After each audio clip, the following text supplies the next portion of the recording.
Coucou les amis, j'espère que vous allez bien. Aujourd'hui, je reviens avec vous avec une recette de brioche au chocolat au lait, très délicieux. Je vous assure, c'est très moelleux. Donc, n'hésitez pas à l'essayer. Et pour ça, il nous faudrait 20 g de levure boulangère fraîche, 190 g de lait tiède, 110 g de beurre, 500 g de farine type 45. Voilà, ici j'ai pris du chocolat 45%, chocolat au lait, hein. Un œuf, voici là on a un œuf bio.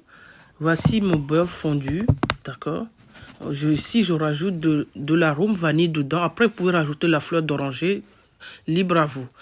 Voilà, là on va mélanger. Ici j'ai mélangé le lait et la levure fraîche. Ensuite je vais rajouter un œuf dessus et vous allez venir mélanger le tout et le laisser à quelques minutes, le temps que les levures se développent. Voilà, ici, je vais venir rajouter ma farine au fond de ma cuve et faire un trou au milieu. D'accord, et vous allez venir prendre le mélange levure, œuf, lait, vous allez mélanger. Ensuite, on va rajouter 100 g de sucre, sémoule. Et là, on va prendre le crochet de le crochet. Et là, on va venir travailler notre pâte. Si vous n'avez pas de robot, vous pouvez y aller à la main.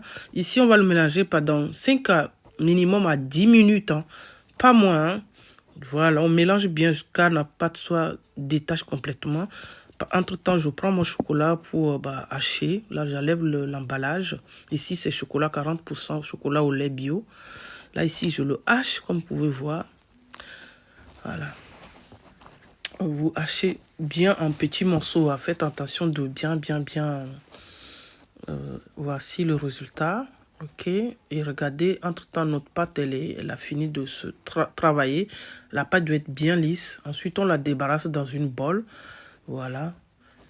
Vous mettez un peu de farine.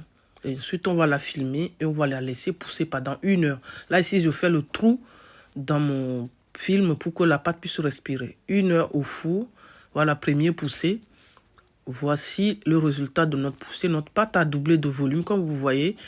Et là, ensuite, on va la dégazer. Voilà, vous faites vous serrez votre poing, vous appuyez dedans pour bien aplatir. Voilà. Ensuite, on va venir séparer en ponton notre pâte. Voilà, en petits morceaux, hein. Voilà. Voici, j'ai fait plusieurs parties. Là, j'ai pris une petite beurre à côté, juste fondre un petit beurre avec un pinceau.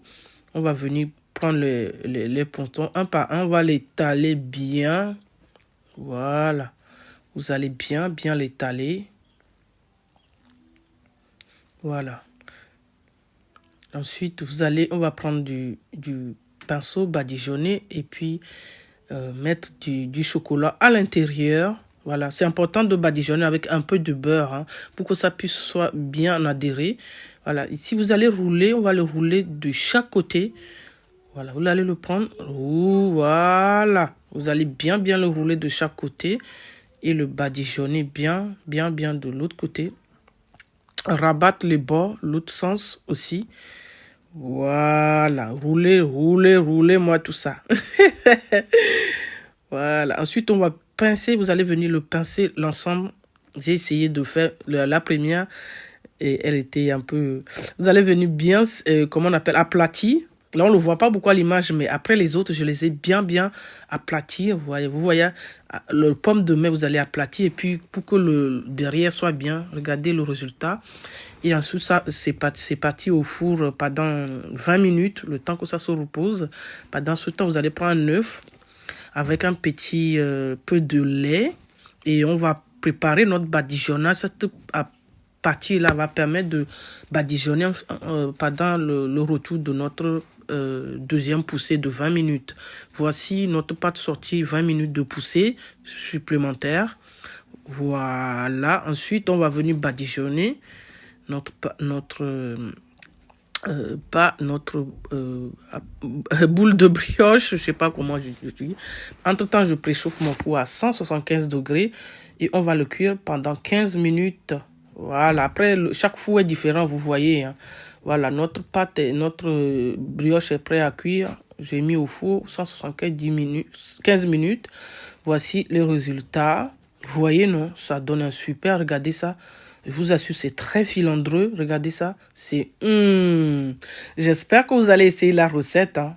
Dites-moi en commentaire ce que vous en pensez. En tout cas, n'hésitez pas à liker, à partager. Là, ici, je l'ai mis dans une boîte hermétique pour le conserver bien.